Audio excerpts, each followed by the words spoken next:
चल रहा है कि इस सतलोक आश्रम बरवाला के अंदर जो भक्त आ जाते हैं,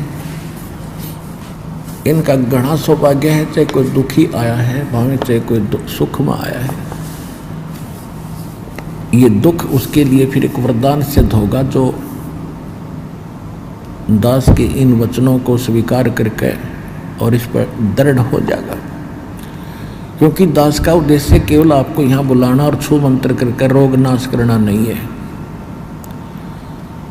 कुछ। क्योंकि अब देखा भगत ज्यादा आन लागे, विशेषकर जो दुखी हैं, रोगी हैं, वो सुन लेते हैं। कोई कह देता वहां जाओ, जाते ठीक हो जाओगे। यहाँ आते हैं कई भगत तो कहते हैं हमने तो बस यो ठीक कराना है, नाम नूम ना लेना। होता कोई बात हुई यार, सिर में दर्द करना हो हमारे भी, तुम यहाँ पर यहाँ आने से पहले ये सोचकर आया करो, यदि आपने मोक्ष प्राप्ति करनी है तो आओ, यदि आपने रोगी नाश कराना है तो हॉस्पिटल बहुत बड़े हैं, वहां जाओ। सच्चा भगत जियो देखो अपना आत्मा तुम गड़बड़ ना कर दियो, कदे भक्तान बुला के जबान लाग जाओ, कदे मेरे वाले इस काम में फिर फेल कर दो तुम नहीं। अपनी भक्ति करो, सब न राम नाम पर ला दो, और वो भी भक्ति। तो फिर वो दूसरा तरीका पहले क्या था, या परमात्मा आते हैं एक सुचारू, स्वयं आते हैं या मेरे जैसे दास को भेज देते हैं। ज्ञान वही होता है, परमात्मा विधान वही होता है, अप्लीकेबल वो खुद भी करते हैं, अपने नुमाइंदे रिप्रेजेंटेटिव से भी उसको वो सुचारू करवा देते हैं, लागू करवाते हैं। आश्रम में या जिन जूनियर सीनियर की आग सारा लाग रही है, या भी एक बेड़ी है इस काल की, तो भगत तो एक सत्र में होने चाहिए, ऊंच नीच ना हो, पहला पीछा कुछ नहीं होता। एक पिता की संतान है, एक बड़ा बेटा है, एक 15 साल छोटा है, तो सह तो एक के पिता के, सह तो भाई हुए, बहन भाई है, तो ऐसे हुआ। तो उसने कहा सारनाम भी ले रहे थे और सतनाम भी ले रहे थे, खा के वो सतनाम और सारनाम, और शिष्य भी गुरु जी के थे। बाढ़ में जाओ विशेष और ऐसे कोऑर्डिनेटर, तो अपनी बकवास करके कर्म बना लो, बकवास छोड़कर।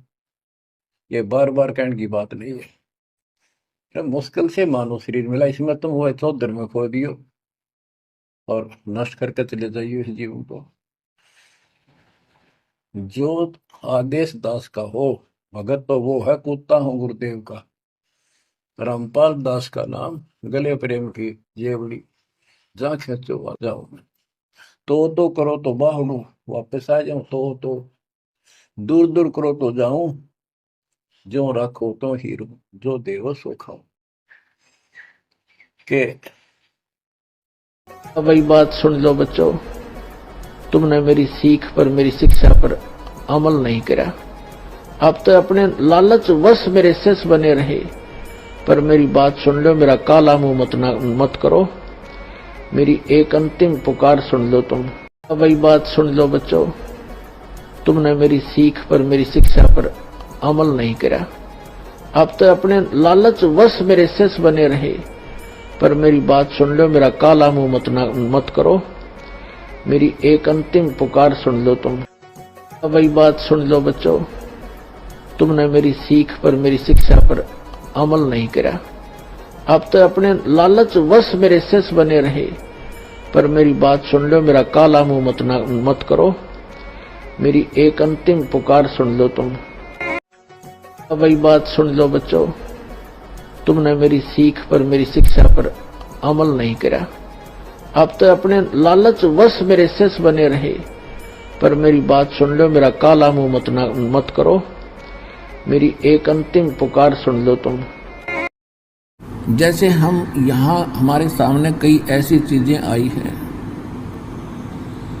कुछ ऐसी निकम्मी आत्माएं आती हैं सत्संग में, यहाँ पूरा ढोंग करती है, रक्षा सूत्र भी लेते हैं, नाम भी लेते हैं, सतनाम भी प्राप्त कर लिया है, गले में लॉकेट भी डालते हैं, और वो यहाँ केवल चोरी करने आते हैं।